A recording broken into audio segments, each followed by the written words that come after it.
മഴയത്ത് ഐസ്ക്രീം കഴിക്കാൻ ഭയങ്കര രസമല്ലേ.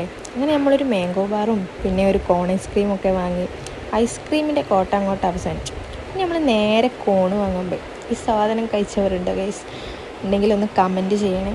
അടിപൊളി സാധനമാണിത്. ഇതിന് ഓരോ ഫ്ലേവർ ഉണ്ട്. എനിക്കിതിൻ്റെ സ്പൈസി ആയിട്ടുള്ളതാണ് ഇഷ്ടം.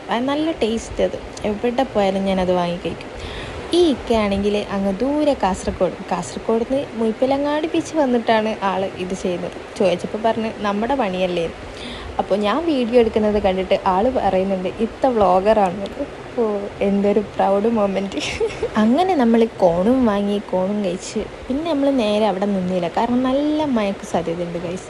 അപ്പോൾ കുട്ടീനെയും കൊണ്ട് അവിടെ നിന്നാൽ തീരെ പറ്റില്ല. നമുക്കിത് ദൂരെ എത്തുകയും ചെയ്യേണ്ടതല്ലേ. നമ്മൾ അവിടെ നിന്ന് നേരെ വീട്ടിലേക്ക് തിരിച്ചു. അപ്പോൾ മുയ്പ്പിലങ്ങാടി ബീച്ച് സ്റ്റോറി ഇതോടുകൂടി അവസാനിച്ചിരിക്കുന്നു ഗൈസ്. അപ്പോൾ ഇഷ്ടപ്പെട്ടാൽ സബ്സ്ക്രൈബ് ചെയ്യുക, ലൈക്ക് ചെയ്യുക, കമൻറ്റ് ചെയ്യുക മറക്കല്ലേ.